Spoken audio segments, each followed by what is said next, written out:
Hello and welcome to this short talk all about how you can advance your grade of membership of the Institute of Refrigeration. The talk's designed for existing members who are curious about whether they could change their grade of membership in some way based on the fact that they've got additional experience, they've been at that grade for some time. So I'll run through the different grades and the process for getting that reviewed. Just to remind you, there's lots of different grades available within the Institute, through from students for those who are still studying but they want to have access to all the information. We have a technician, pre-associate, affiliate, associate, member and fellow. So this talk is really about those who might be associate, pre-associate, technician, affiliate or student who really are interested in getting the full membership MN Star recognition after their name. So I'm going to explain a little bit about what a full member of the Institute is. So it's people who have extensive knowledge and experience at a senior level for a period of time. It's important to note that it's not recognition for maybe a new appointment or a job that you're currently working in. It's one recognition for when you have been doing that job for some time, so your ability is proven at that level. It doesn't matter what field you're working in. It could be industrial, commercial, domestic, air conditioning. It can be in a lecturer role. It could be in a management or a marketing or even an editorial or an academic type role. So it's not specific to the type of job, but to the level of responsibility. And people who become members of the Institute would be having usually quite a senior role in their job title. They would be maybe a director, a senior manager, head of a department, senior lecturer, that type of thing. As a member, you would then be able to use the M in STAR initials after your name, and there's various other opportunities to get more involved in the Institute in terms of getting involved as a trustee and voting and things like that. Also, members at any grade, in fact, can apply for chartered engineer or incorporated engineer or engineering technician with Engineering Council. But of course, it does support your application to be shown to be recognized as a member at the institute that you're applying from. Now, in order to have your grade reassessed, it does mean you have to go through a full assessment panel from the membership committee, and this will be very similar to the procedure that you went through when you first joined the Institute. There is no additional charge associated with this, but there is the normal process because we need to make sure through our membership committee need to be assured that everybody who is granted member grade meets the same criteria. So you can go onto our website and see a printout of those criteria, and I'll be going through it quickly here as well. So here's a copy of the grade criteria. This covers the main grades, as you can see here. This is the document that our committee look at when they assess each of those applications that come in. And we're looking at usually about 20 different applications a month. So here you can see very clearly the difference between associate and member. Say, in terms of members are likely to have at least 3 years important responsibility if they currently have a degree level qualification. With other qualifications that you might hold, the length of responsibility increases, but it isn't necessary actually to have any qualifications whatsoever. If you do have quite a lengthy level of responsibility of 10 years or more, then you can still apply for full membership without any qualifications. And you can see also here the differences in the fees. This is as of June 2020, but generally that's something to note, that once you change your grade, there will be a different fee, and that will be published on the website. So there will be a difference in what you're paying when your renewal comes up in April. We often get queries about the difference between member and associate. People who are currently associates who are asking really, they're not sure about when they should be applying for member. So just being clear, as an associate, you will have some job responsibilities, but if you want to be a full member, you must be in a role which is really much more of a managerial role, responsible for other people, for example, or part of a team. Now, the other people you're responsible for might not be directly employed by you or directly responsible to you, but they would be working generally under your direction. So perhaps as part of a team, if you're working in a multifunctional team, or even in a sort of academic role where you are working with a group of lecturers.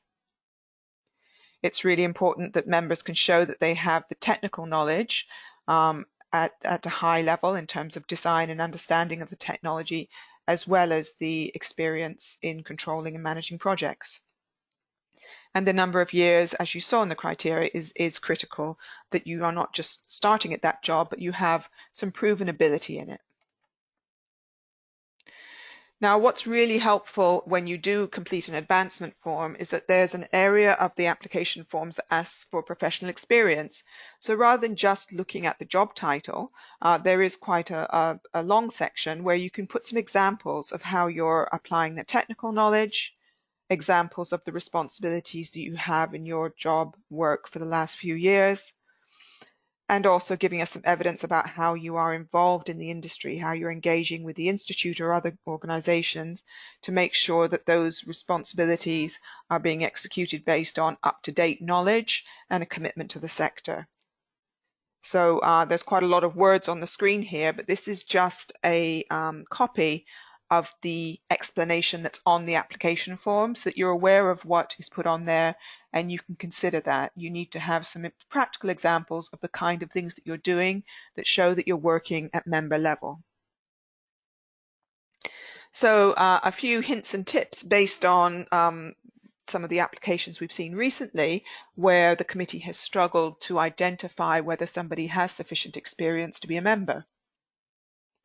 It's important that you provide detail of your job responsibility. So simply putting a job title that might say managing director or self-employed, whilst it's very clear that is a senior role, it's not clear exactly what your day-to-day job involves because there are so many different types of businesses in our sector. It's hard for our committee to be able to compare them.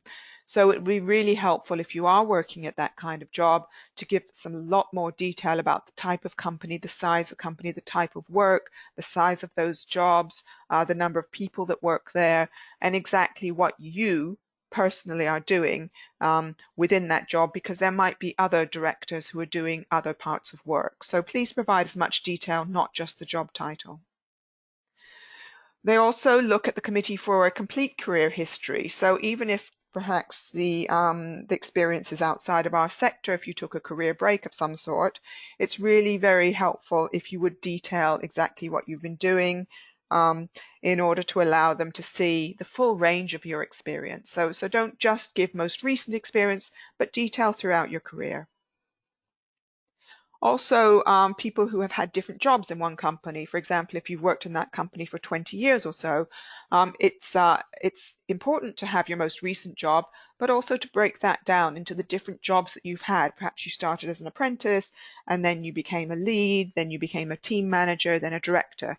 So rather than just saying director, you might not have had that job for 20 years. You might have, but we don't really know unless you break it down clearly into the different jobs. And also making sure that you meet the time requirements. As I mentioned before, member grade is not for somebody who's just got their first role of important responsibility, but for somebody who has several years, and it will be at least 3 years at that level in order to be proven responsibility. So if you are currently an associate, pre-associate, you can apply for our membership pathway scheme. So that really allows you to work on a one-to-one basis with an existing member grade member who can help you develop a career path plan. This is something we launched in early 2020, and it is a little bit of a mentoring style scheme. We match you with somebody who has a interest or in a quite a similar job or some similar background, and they can help you develop a personal development plan, which would give you maybe 2 or 3 years of planning of CPD, of professional development activity, which would give you sufficient evidence to then apply for member. So this is not a prerequisite for applying for member. It's just a way of helping if you do find that you've recently been appointed associate, pre-associate, or affiliate even, and want to think a little bit more about how you might in future become a member.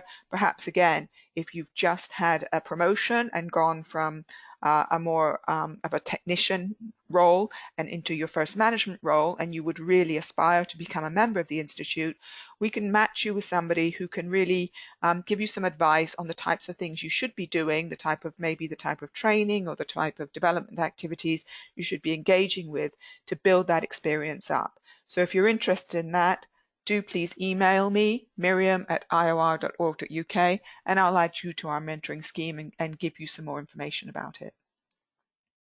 And just to remind you that being a member of the Institute or an associate or technician does give you recognition of your status. You can use your badge, add it to your CV, and have those initials after your name. So we know that people are very interested in this. Whatever grade you are at, that is available to you, unless you are a student or an affiliate. And affiliates and students, because they have not had their experience assessed in the same way, don't get those initials. So we know that if you do want to advance your membership, you're probably looking to get that accreditation, and that would be available to you once you've gone through this process successfully. So the actual mechanics of how you have your advancement processed would be to go on to the Institute website under the membership pages, where there is a tab all about advancement, and it explains in detail what you need to do. Then you will have to complete an online application. It's very similar to the application form that you completed when you first joined the Institute.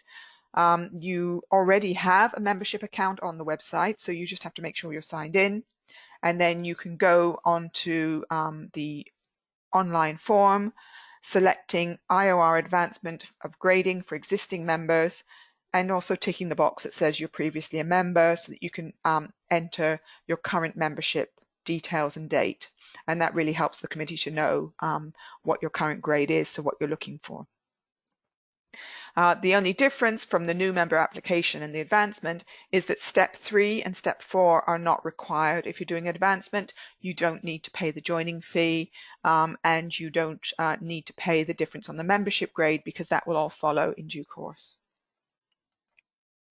And then reminding you again of the criteria, do have a look at this and make sure before you start filling in your form that you do feel that you meet these criteria, and that your form, when you fill that in, reflects the fact that you have all these additional experiences or qualifications, and anything that you have gained since you originally joined, make sure that you put that on the online form. You can upload copies of qualifications, copies of anything that you've done, and also details of the kind of work you've been doing. Once that application form has been submitted, it will go to our membership committee for consideration. The membership committee will look at those applications every month.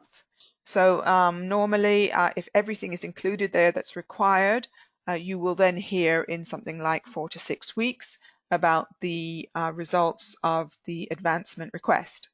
The membership secretary looks at all the applications as they come in, and if she is concerned that there's some missing information, she will try and get back to you to help you. But really, if you could provide as much detail as possible at the outset, that will really speed things up. So we have a committee of 12 to 14 people who will look at your application, review it against the membership criteria I showed earlier on, and then they will have a discussion about that. And once that committee is fully satisfied that they all agree on the appropriate grading, they will contact you either to confirm that your advancement has been accepted, or to let you know that at the moment you don't meet the criteria and suggest that you reapply at a later date. Normally, if there is an advancement going through and there is a change of membership fee, we would normally wait until next April, when your next application, your next membership renewal is due, to ask you to pay the difference or pay the new rate. In the meantime, we will send you a new membership certificate confirming your grade. And just to remind you then, whilst you're on the line, about the value of Institute membership, We have about 2,500 individuals. There is no corporate membership at the Institute. It's all about the individuals. Quite a number of them are technicians, and in addition, we have a service engineers group.